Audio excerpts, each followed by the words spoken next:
দেশের আশ্রয়ণ প্রকল্প স্থায়ীভাবে মাথা গোঁজার ঠাঁই দিয়েছে ঠিকানাবিহীন লাখো মানুষকে। এখন উপকারভোগীদের স্বপ্ন অর্থনৈতিকভাবে ঘুরে দাঁড়ানোর। গণভবন থেকে ভিডিও কনফারেন্সে সুবিধাভোগীদের কাছে বাড়ি হস্তান্তর কার্যক্রমের উদ্বোধন করেন প্রধানমন্ত্রী। এ সময় আরও ৭০টি উপজেলাকে ভূমিহীন ও গৃহহীন মুক্ত ঘোষণা করেন সরকার প্রধান। এ নিয়ে ভূমিহীন ও গৃহহীন মুক্ত হল ৫৮টি জেলা ও ৪৬৪টি উপজেলা। প্রধানমন্ত্রী বলেন, আশ্রয়ণ প্রকল্পে যারা পুনর্বাসিত হয়েছে তাদের মাঝে ফিরে এসেছে আত্মবিশ্বাস ও আত্মমর্যাদাবোধ। ঈদের আগে এই যে আশ্রয়ের ঘরগুলি আমরা সবাইকে দিতে পারলাম, এটা তাদের ঈদ উপহার হিসেবেই আমি সকলকে এই ঘরগুলি দিয়ে গেলাম। ইতিমধ্যে আমরা বিভিন্ন জায়গায় এই আশ্রম প্রকল্প দিয়ে মানুষকে পুনর্বাসন করেছি। কিছুক্ষণ আগে আপনারা দেখলেন যে তাদের জীবনের যে পরিবর্তনটা এসেছে, একটা আত্মবিশ্বাস, আত্মমর্যাদাবোধ ফিরে এসেছে। একটি দেশকে উন্নত করতে হলে এটা সবথেকে বেশি প্রয়োজন। পরিস্থিতির কারণে মূল্যস্ফীতি বেড়েছে উল্লেখ করে প্রধানমন্ত্রী বলেন, কোনো মতেই দেশের মানুষ পিছিয়ে থাকবে না। অনাবাদি জমি চাষ সহ নিজেদের সম্পদ ব্যবহারে যত্নবান হওয়ার তাগিদ দেন তিনি। অনাবাদি জমিগুলি চাষের আওতায় আনা, যে যা পারেন উৎপাদন করা। জলাশয় থাকলে সেখানে মাছের চাষ, জমি থাকলে ফসলের চাষ। শেখ হাসিনা বলেন, অবৈধভাবে ক্ষমতা দখল করে বিএনপি মানুষকে গণতান্ত্রিক অধিকার থেকে বঞ্চিত করেছিল, আর সেবার ব্রত নিয়ে কাজ করছে আওয়ামী লীগ সরকার। সেটা ভুললে চলবে না যে এই সাধারণ মানুষের ঘাম রক্ত ঝরানো অর্থই কিন্তু আপনাদের বেতন ভাতা, আরাম, আয়ের সুখ, সমৃদ্ধি। এ যাত্রায় ঘর পেলেন লালমনিরহাটের কালীগঞ্জ উপজেলা, কক্সবাজারের ঈদগাঁও উপজেলা এবং ভোলার চরফ্যাশনের ভূমিহীন পরিবার। ধারাবাহিকভাবে সরকার ক্ষমতায় আছে বলেই আশ্রয়ণ প্রকল্পের মতো বড় বড় প্রকল্প বাস্তবায়ন সফল হয়েছে বলে উল্লেখ করে প্রধানমন্ত্রী বলেন, মানুষের কল্যাণে কাজ করা তার সরকারের লক্ষ্য। আর এই উন্নয়নের অগ্রযাত্রা ধরে রাখতে সবার সহযোগিতাও চান সরকার প্রধান। আশরাফুল আলম আকাশ, চ্যানেল 24, লালমনিরহাট।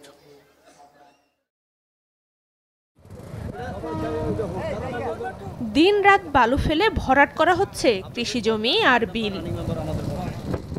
যদিও গাজীপুরের কালীগঞ্জ উপজেলায় কৃষি জমি, খাল, বিল, পুকুর ভরাট করা যাবে না, এক রিট আবেদনের প্রেক্ষিতে এমন স্থগিতাদেশ দেন উচ্চ আদালত। কিন্তু সেই নির্দেশনা মানছে না বাংলা মার্ক অ্যাগ্রো নামের একটি প্রতিষ্ঠান। জমি ও বিল ভরাট করছে শিমুলিয়া এলাকায়। অভিযোগ, বিলটিতে শুষ্ক মৌসুমে ধান আর বর্ষায় হয় মাছ চাষ, যা ভরাট হয়ে গেলে মারাত্মক ক্ষতির মুখে পড়বেন কৃষক। বিভিন্ন জায়গায় আমরা কমপ্লেন করার পরও আমরা মানববন্ধন প্রতিবাদ করছি, করার পরও কোনো প্রতিফল পাইতেছি না। বালু ভরাট করে এই পানি নিষ্কাশনের জায়গা বন্ধ করে দিবে, আমাদের প্রজেক্টের ক্ষতি করবে। আমরা এই ব্যাপারে আমরা প্রতিবাদ জানাচ্ছি। অবিলম্বে এই বালু বন্ধ করার জন্য এই আহ্বান জানাচ্ছি। যদিও প্রতিষ্ঠানটির মালিক পক্ষের দাবি, এলাকার উন্নয়নের জন্য জমি কিনে ভরাট করছেন তারা। কেউ যদি বলে থাকে যে এই প্রজেক্টটা অন্য কারো জমিনে করা হয়েছে, এটা সম্পূর্ণ মিথ্যা। 3 ফসলের মধ্যে এই প্রতিষ্ঠানটা আমার যদি দাঁড়ায় যায়, তাহলে আমাদের এখানে 500-1000 লোক কাজ করতে পারবে। উপজেলা প্রশাসন বলছে, জলাশয় ও কৃষি জমি ভরাটের বিরুদ্ধে অভিযান চলছে। আমরা বেশ কয়েকটি অভিযান তাদের ওখানে পরিচালনা করার পরে ইতিমধ্যে তাদেরকে আমরা 2 বার জরিমানাও করেছি। তাদের বিরুদ্ধে আরও কঠোর হচ্ছি এবং আইনগত ব্যবস্থা নিচ্ছি। 2 মাস ধরে অন্তত 20 বিঘা জমি ভরাট করেছে Bangla mark agro company. Desk report, channel 24।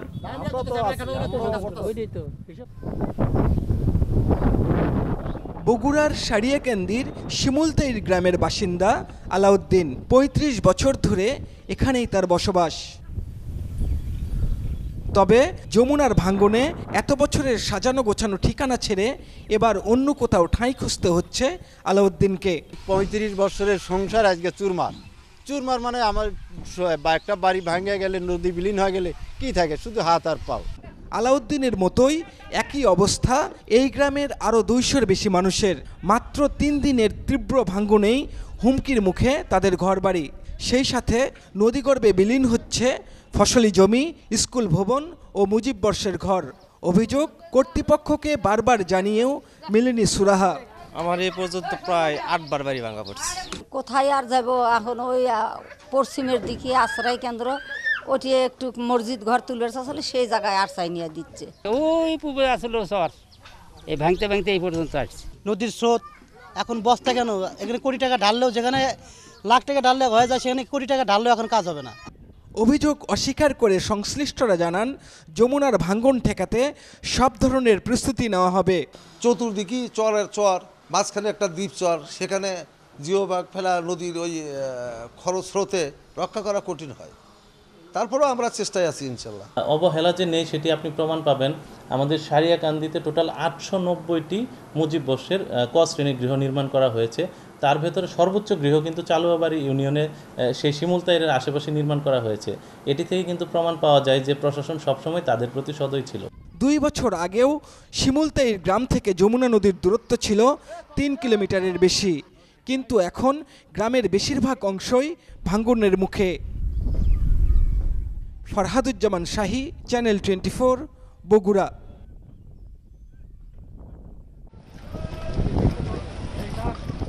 Myanmar সীমান্ত ঘেঁষা দ্বীপ সেন্ট মার্টিন, যেখানে বসবাস করে অন্তত 10,000 মানুষ।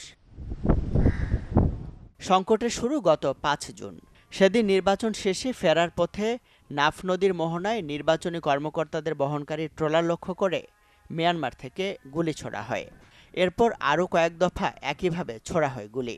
ফলে 7 জুন থেকে বন্ধ হয়ে যায় টেকনাফ সেন্ট মার্টিন রুটে ট্রলার ও স্পিডবোট চলাচল। 5 দিন ধরে নৌযোগাযোগ বন্ধ থাকায় জরুরি যাতায়াত সহ নিত্য ও খাদ্যপণ্য পরিবহন করা যাচ্ছে না দ্বীপে। কেননা গুদাম না থাকায় প্রতিদিন টেকনাফ থেকে এসব পণ্য নিয়ে যেতে হয় সেন্ট মার্টিনে। গুলি করা হচ্ছে, যার বইয়ে কোনো ট্রলার এপার থেকে ওপার যাচ্ছে না, সেপার থেকে এপার আসতে পারছে না। সার্ভিস বোট আজকে 4 থেকে 5 দিন ধরে বন্ধ, এবং স্পিড বোটও বন্ধ, কোনো কিছু আসা যাওয়া করা যাচ্ছে না। সেন্ট মার্টিনের তীব্র খাদ্য সংকট দেখা দিয়েছে এবং এই টেকনাফে সেন্ট মার্টিনের শত শত লোক আটকা পড়া আছে। কাঁচা তরকারি, ওষুধপত্র সবকিছু এখন সংকট দেখা দিয়েছে।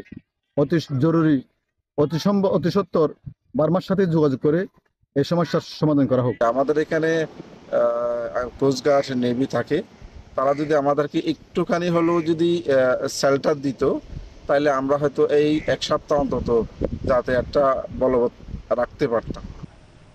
এমন পরিস্থিতিতে খাদ্য সংকটের শঙ্কা বেড়েছে। তবে সংকট নিরসনে বিকল্প ব্যবস্থার কথা বলছে প্রশাসন। নাফ নদীর মোহনাতে ঘটনা ঘটছে, নাফ নদী যাওয়ার পথে আমরা নাফটাকে অ্যাভয়েড করে বিকল্প ওয়েতে সাগরে দিব। এই পাশ থেকে আমরা ভাবছি এখন কীভাবে বিকল্প ওয়েতে পাঠানো যায়, কারণ সেখানে মানুষ আমাদের নাগরিক সেন্ট মার্টিনে বসবাস, তাদেরকে আমাদের বাঁচানোর বাঁচিয়ে রাখতে হবে আর কি। তাদের নিত্য প্রয়োজনীয় খাবার বিশেষ করে আর কি আইটেমগুলো বাড়াতে হবে। আমরা সেদিকে আমরা চিন্তা করছি এখন, যে বিকল্প কোন ওয়ে ইউজ করে আমরা তাদেরকে সে জিনিস পাঠাতে পারি। মিয়ানমারে সরকারি বাহিনীর সাথে দীর্ঘদিন ধরে সংঘাত চলছে বিদ্রোহী গোষ্ঠীর। তাতে টেকনাফ সহ সীমান্ত এলাকায় প্রায়ই এসে পড়ছে গুলি, বিস্ফোরক। Desk report, channel 24।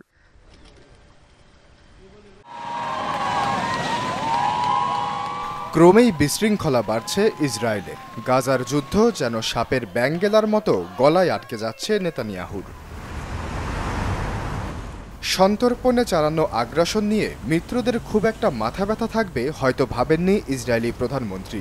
অথচ যুক্তরাষ্ট্র থেকে পশ্চিমা সরকার, ইসরায়েলি জনগণ থেকে মন্ত্রিসভায় দিনে দিনে বাড়ছে বিদ্রোহের সুর, যার ফলশ্রুতিতে পদত্যাগ করলেন 3 সদস্য বিশিষ্ট যুদ্ধকালীন মন্ত্রিসভার অন্যতম সদস্য বেনি গ্যান্টস। নেতানিয়াহুর কারণে সত্যিকারের বিজয় অর্জন করতে পারছি না আমরা। সত্যিকারের বিজয় না পেলে এত ব্যয়বহুল এবং দুঃখজনক এক যুদ্ধ চালিয়ে যাবার মানেই হয় না। তাই আমরা এই সরকার থেকে সরে যাবার সিদ্ধান্ত নিয়েছি। বেনি গ্যান্টস শুধু সরেই যাননি, ধসিয়ে দিয়ে গেছেন নেতানিয়াহুকে। 120 সদস্যের পার্লামেন্টে এতদিন 69 আসনে সংখ্যাগরিষ্ঠতা ধরে রেখেছিলেন ক্ষমতাসীন জোট।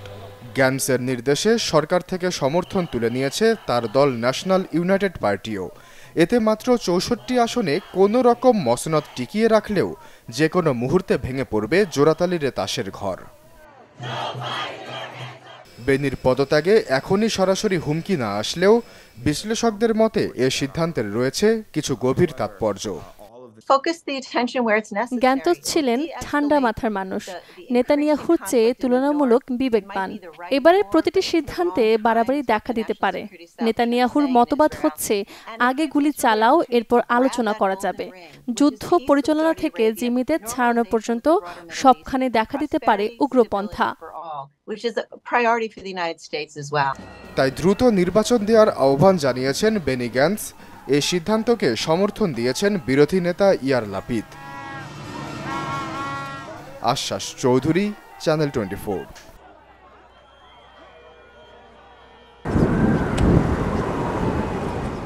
বিনিয়োগকারী ও পর্যটক টানতে আলজেরিয়ার সরকার নতুন কিছু প্রকল্প নিয়েছে। এর আওতায় ঐতিহাসিক স্থানগুলো পুনরুদ্ধারের কাজ চলছে। পর্যটন খাত সম্প্রসারণে বেছে নেওয়া হয়েছে 249টি দর্শনীয় স্থান, যার মধ্যে 70টির কাজ শেষ হয়েছে। চলছে আরও 50টি পুনরুদ্ধারের পরিকল্পনা।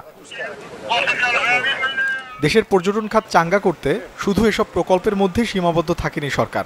নিয়মিত চলছে আন্তর্জাতিক পর্যটন ও ভ্রমণ মেলার আয়োজন, যা কাজ করছে বিনিয়োগকারীদের জন্য একটি প্ল্যাটফর্ম হিসেবে। স্পষ্টতই আলজেরিয়ায় প্রচুর পর্যটন সম্ভাবনা রয়েছে, তবে পর্যটকদের আকৃষ্ট করতে এখনো অনেক কাজ করা দরকার।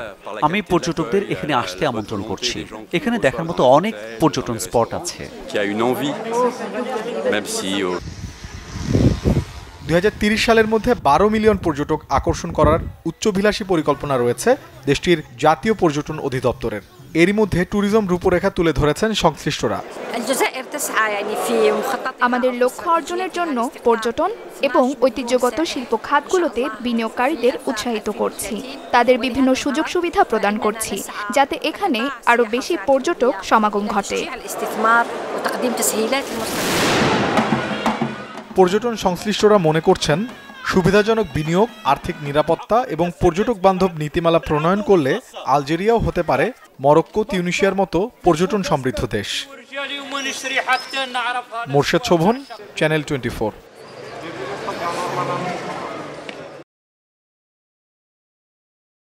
ভারতের লোকসভা নির্বাচনের ফল ঘোষণার 5 দিনের মাথায় হল নতুন মন্ত্রিসভার দায়িত্ব বণ্টন। সোমবার প্রথম দিনের বৈঠকে দায়িত্বপ্রাপ্তদের নাম ঘোষণা করেন মোদি। এতে বিদায়ী মন্ত্রিসভার বেশ কয়েকজনের উপস্থিতি চোখে পড়ার মতো। স্বরাষ্ট্র, পররাষ্ট্র, প্রতিরক্ষা, অর্থ ও সড়ক মন্ত্রণালয় পেয়েছেন আগের মন্ত্রিসভার মন্ত্রীরাই। এবারও গুরুত্বপূর্ণ মন্ত্রণালয়গুলোতে মোদি ভরসা রেখেছেন অমিত শাহ, রাজনাথ সিং, নীতিন ও জয়শঙ্করের ওপর। প্রথমবার কৃষি ও গ্রামীণ মন্ত্রণালয়ের দায়িত্ব পেয়েছেন শিবরাজ সিং চৌহান। संविधान और विधि के अनुसार न्याय करूंगा। তবে আগের দুই নির্বাচনের মতো বিজেপি এবার একক সংখ্যাগরিষ্ঠতা না পাওয়ায় মন্ত্রিসভায় ভাগ বসিয়েছেন শরিক দলের নেতারাও। তাদের 5 জনকে দেওয়া হয়েছে বিভিন্ন মন্ত্রণালয়ের দায়িত্ব। বিহারের লোক জনশক্তি দলের চিরাগ পাসওয়ান পেয়েছেন খাদ্য প্রক্রিয়াকরণ মন্ত্রণালয়ের দায়িত্ব। এছাড়া কুটির ও মাঝারি শিল্পের দায়িত্ব পেয়েছেন হিন্দুস্তান আওয়াম মোর্চার রাম মাঝি। বেসামরিক বিমান পরিবহন মন্ত্রী হলেন টিডিপির রামমোহন নাইডু ও পঞ্চায়েত রাজ মন্ত্রণালয় পেয়েছে জেডিইউ নেতা রাজীব রঞ্জন সিং। এবার মোদির নেতৃত্বে জোট সরকারের মন্ত্রিসভায় রয়েছেন 72 জন সদস্য। এর মধ্যে পূর্ণমন্ত্রী 30 জন, স্বতন্ত্র দায়িত্বপ্রাপ্ত প্রতিমন্ত্রী 5 ও 36 জন প্রতিমন্ত্রী। রাখি জেসমিন, চ্যানেল 24। নেতৃত্ব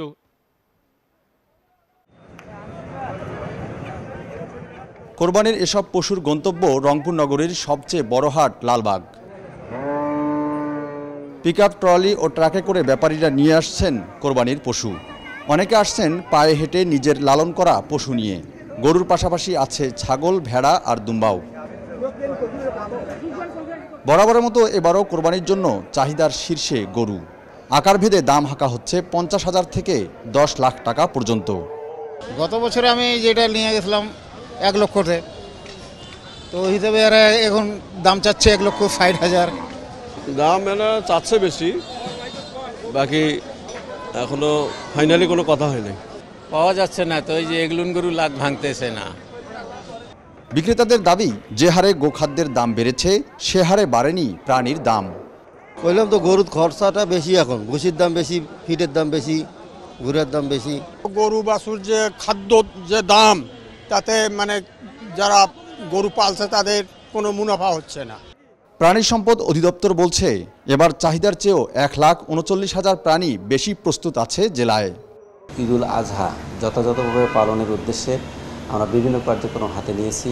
কেউ যেন প্রতারিত না হয় সেই বিষয়ে আমরা উঠান বৈঠক, বিভিন্ন মত বিনিময় সভা, সচেতনতামূলক সভা এবং এগুলোর মাধ্যমে আমরা স্টেক হোল্ডার অর্থাৎ ক্রেতা এবং বিক্রেতা সকলকে আমরা অবহিত করেছি।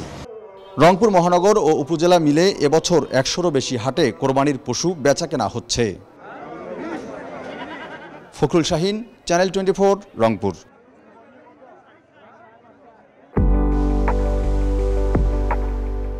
তিন ফরম্যাটের মধ্যে টি-20তেই সবচেয়ে বেশি অপরিহার্য মনে করা হতো সাকিব আল হাসানকে।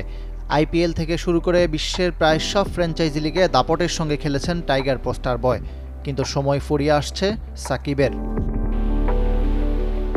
সাম্প্রতিক পারফরম্যান্স অন্তত তাই বলছে।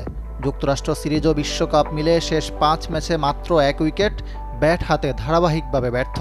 ভারতের সাবেক ক্রিকেটার বীরেন্দ্র সেহবাগ মনে করেন অনেক আগেই টি-20তে অবসর নেওয়া উচিত ছিল সাকিবের।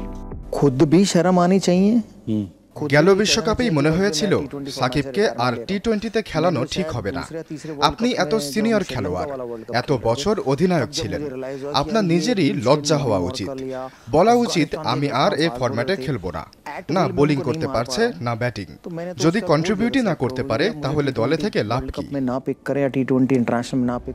সাকিব আল হাসানের পাশাপাশি বাজে আম্পায়ারিংয়ের সমালোচনাও জোরালো। ওটনীল বাটম্যানের বল মাহমুদুল্লাহর প্যাডে লেগে চলে যায় বাউন্ডারির বাইরে, কিন্তু তার আগে এলবিডব্লিউর আবেদনে আঙ্গুল তুলে দেন আম্পায়ার স্যাম নোগাজস্কি। নিয়ম অনুযায়ী আউট হওয়ার পর ডেড বল হয়ে যাওয়ায় 4 লেগ বাই রান থেকে বঞ্চিত বাংলাদেশ। রিভিউতে সিদ্ধান্ত বদল হলেও 4 রানের আক্ষেপ রয়ে গেছে। তাওহিদ হৃদয়ের এলবিডব্লিউ নিয়েও আছে বিতর্ক। বোলার রাবাদা কিংবা উইকেট রক্ষক ডিকক নিজেরাও সন্দিহান ছিলেন উইকেটটা নিয়ে। আম্পায়ার রিচার্ড ইলিংওর্থ আঙ্গুল না তুললে রিভিউ নিয়েও লাভ হতো না প্রোটিয়াদের। তবে আম্পায়ারদের চেয়ে আইসিসিকে বেশি দায় দিচ্ছেন সাবেক ও বর্তমান ক্রিকেটাররা। দাবি তুলেছেন নিয়ম পরিবর্তনের। আম্পায়ার কি শেষ পর্যন্ত অপেক্ষা করতে পারতেন না? বলটা বাউন্ডারি লাইন অতিক্রম করা পর্যন্ত অপেক্ষা করে তারপর আঙ্গুল তুলতে পারতেন। তারপর রিভিউতে যা হবার তাই হতো। এ 4 রান বাংলাদেশের ভাগ্য বদলে দিতে পারত, ধারাভাষ্যকারও তখন বলছিল। এটাতে আইসিসি মনোযোগ দিতে পারে, এমন না যে বড় কিছু পরিবর্তন করতে হবে।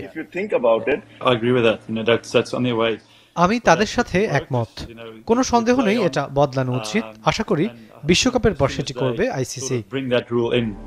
আম্পায়ার্স কলও বিপক্ষে গেছে বাংলাদেশের।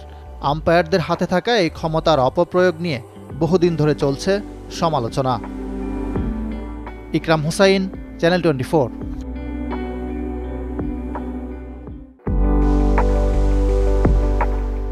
ব্যাটারদের দুঃস্বপ্ন টি-20র জম নিউ ইয়র্কের উইকেট। যতই হোক অস্ট্রেলিয়ার অ্যাডিলেড থেকে আনা ড্রপ ইন পিচ আইসিসির দুঃখ প্রকাশ আর নতুন চেষ্টার প্রতিশ্রুতি। রূপ বদলায়নি নাসাউ কাউন্টি ক্রিকেট স্টেডিয়ামের 22 গজ। এই পিচকে ভয়ঙ্কর আখ্যা দিয়েছেন অ্যান্ডি ফ্লাওয়ার। অচেনা ক্রিকেটের এই রূপটাই নিয়মিত মনে হতে পারে মার্কিনীদের কাছে। যদিও $30 মিলিয়ন এই স্টেডিয়ামের শুরুটা বিশ্বকাপ দিয়ে, শেষটাও। টিকে থাকবে সব পরিসংখ্যান, কিন্তু হারিয়ে যাবে স্টেডিয়াম। প্রবাসী নিউ ইয়র্কারদের আকৃষ্ট করতে গিয়ে এই মাঠে ভারতের 3 ম্যাচ দিয়েছে আইসিসি, দক্ষিণ আফ্রিকাও খেলেছে 3 ম্যাচ। তবে তা ব্যাকফায়ার করেছে দু দলেরই। ভারত আর দক্ষিণ আফ্রিকা দুদলই হাঁটতে হাঁটতে জিতেছে। ডেভিড মিলার ও হেনরিক ক্লাসেন 3টি করে ম্যাচ ইতিমধ্যেই খেলে ফেলেছেন। টি-20র ভয়ঙ্কর 2 ব্যাটারের স্ট্রাইক রেট 100-র নিচে। নর্থিয়ে বুমরাদের সঙ্গে তানজিম হাসান, সাকিব, মোস্তাফিজ, তাসকিনরা দারুণ বোলিং করেছেন। তবে সেটা তাদের কৃতিত্বের চেয়েও ওই যে রহস্যে ঘেরা পিচের কীর্তি। না আছে বাউন্সের ঠিকানা, না আছে লেন্থ আর লাইনের নিশানা। ঠিকঠাক টাইমিং যেমন করা যায় না, আউটফিল্ডও কথা শোনে না কারো। যে মাঠে 137 রান সর্বোচ্চ স্কোর, তাও আবার আয়ারল্যান্ডের বিপক্ষে করেছিল কানাডা। গড় স্কোর 100-র আশেপাশে। 6 ম্যাচের 4টাতে পরে ব্যাট করা দল জিতেছে। টানা 4 দিন খেলাটাও যেন বোঝা নাসাউ কাউন্টি স্টেডিয়ামে।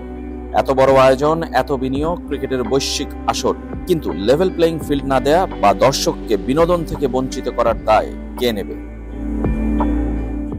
রেজওয়ানুজ্জামান, চ্যানেল 24, নিউ ইয়র্ক, যুক্তরাষ্ট্র।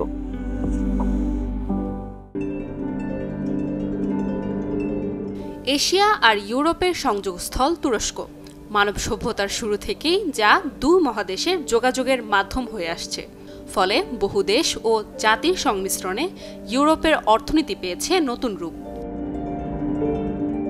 অর্থনীতির নানান সূচকে সমসাময়িক অনেক দেশের চেয়ে এগিয়ে দেশটি, কিন্তু মন্দা যাচ্ছে গেল কয়েক বছর ধরেই।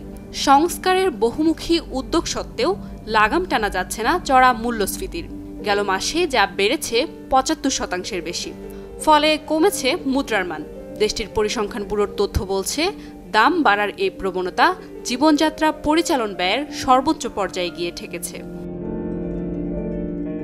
রাষ্ট্রীয় নীতি কৌশলের সাথে যোগ হয়েছে বিশ্বব্যাংকের পরামর্শ, তাও পালে হাওয়া আসছে না এরদোয়ান সরকারের। গেল বছরের জুন থেকে ফের সুদ হার বাড়াতে শুরু করে কেন্দ্রীয় ব্যাংক। ৮.৫ থেকে যা শুরু হয়ে পৌঁছেছে ৫০%। তথ্য বলছে, গেল মাসে নিত্যপণ্যের দাম বেড়েছে ৩.৫% বেশি। গেল বছরের সাথে যার পার্থক্য ৭৫%, যেখানে শিক্ষা খাতে এই হার ১০৪, আবাসন খাতে ৯৩ আর হোটেল রেস্টুরেন্ট খাতে ৯২% বেশি। কেন্দ্রীয় ব্যাংকের গভর্নর ফাতিহ কারাহান বছরের শেষ মূল্যস্ফীতির পূর্বাভাস দিয়েছেন ৩৮%, যা আগের চেয়ে বেড়েছে ২%। তবে চলতি মাস থেকে তা কমার পূর্বাভাস ছিল তার বক্তব্যে। বছরের তৃতীয় ত্রৈমাসিক শেষে এটি নামতে পারে ৫০%-এর নিচে। মূল্যস্ফীতি নিয়ন্ত্রণ আর জনসাধারণের ব্যয় কমাতে ৩ বছরের শক্ত পরিকল্পনা নিয়ে এগোচ্ছে তুরস্ক, যার আওতায় বছর শেষে কেন্দ্রীয় ব্যাংকের মূল্যস্ফীতি ৩৮%-এ পৌঁছানোর লক্ষ্য। এজন্য প্রতি মাসে নিত্যপণ্যের দাম বাড়াতে হবে ১%-এর বেশি হারে, আর কপাল পুড়বে চাকরিজীবীদের। বেতন কমবে ২৬%।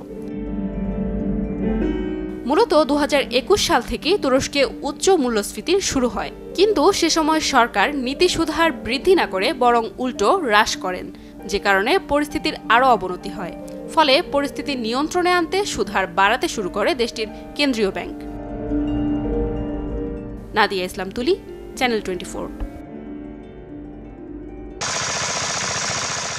২০১৯ সালে ১৫ জন কৃষককে নিয়ে মহারাগ ধান বীজ উৎপাদনকারী দল গঠন করেন শাহজাহান। শুরুতে অল্প পরিমাণ বীজ তৈরি করলেও এখন তা পৌঁছেছে ১৮ টনে। নড়াইল সদরের মহারাগ গ্রামের এই কৃষক জানান, তাদের উৎপাদিত উন্নত মানের ধান বীজ ব্যাপক জনপ্রিয়তা পেয়েছে গোটা জেলায়। ইতোমধ্যে পেয়েছেন সরকারি নিবন্ধন। ভিত্তি বীজ থেকে প্রত্যায়িত বীজ উৎপাদন করি এবং চাষিরা আমার কাছে এই বীজ রাখে। আমি চাষিদের এই বীজ বিক্রয় করে যে লভ্যাংশ হয়, আমি চাষিদের যে পরিমাণে যে ধান দেয় ওইটা আমি তাদের লভ্যাংশ ভাগ করে দিই। আধুনিক প্রযুক্তি ব্যবহার করে কৃষক পর্যায়ে উন্নত মানের ধান বীজ উৎপাদন ও সংরক্ষণ প্রকল্পের মাধ্যমে জেলায় ৫৪টি বীজ উৎপাদন সমিতি গড়ে উঠেছে। চাষিরা বলছেন, এই উদ্যোগের ফলে বেশ লাভবান হচ্ছেন তারা। ধানটা মাড়াই করি, মাড়াই করার পর ধানটা বাছাই করি, বাছাই করে এই সমবায় থেকে প্যাকেটজাত করে আমরা বিভিন্ন দেশে সাপ্লাই দিই। লাভ হচ্ছে এবং আমাদের যে সাইডে কৃষক যারা আছে তারা ভালো বীজ পাচ্ছে, ফলনটা ভালো হচ্ছে। আশা করি দীর্ঘদিন কিছুদিন পর আরও বেশি ভালো হবে। বর্তমানে জেলায় যেভাবে বীজ উৎপাদনের কাজ চলছে, তাতে ভবিষ্যতে ধান বীজের জন্য কোম্পানির প্রতি নির্ভরশীল হতে হবে না বলে দাবি কৃষি সম্প্রসারণ অধিদপ্তরের কর্মকর্তাদের। বীজ সংরক্ষণ করার পর যখন প্যাকিং হয়, সে সময় আমরা বীজ প্রত্যয়ন অফিসেরা বীজ পরীক্ষা করে যখন বলবে যে বীজ হিসেবে গণ্য হয়, সে সময় আমরা বীজ প্যাকেট করে বাজারজাতকরণের অনুমতি দিয়ে থাকি। কৃষক যদি তার নিজের বীজ নিজেই উৎপাদন করতে পারে, যথাযথ গুণগত মানসম্পন্ন বীজ, তাহলে বীজ ক্রয়ের জন্য বিভিন্ন কোম্পানি বা বিভিন্ন জায়গায় তার যে দৌড়াদৌড়ি, এটা বন্ধ হবে এবং কৃষক আর্থিকভাবে লাভবান হবেন। উপকরণ সহায়তা দিয়ে এবং যন্ত্রপাতির মাধ্যমে তাদের আধুনিক এবং উন্নত মানের বীজ উৎপাদন করতে পারে, আমরা তাদেরকে সেইভাবে তৈরি করছি। কৃষি সম্প্রসারণ অধিদপ্তরের তথ্য মতে এ পর্যন্ত প্রায় ৬০০ টন ধান বীজ উৎপাদন করেছে এসব সমিতি। Desk report, channel 24।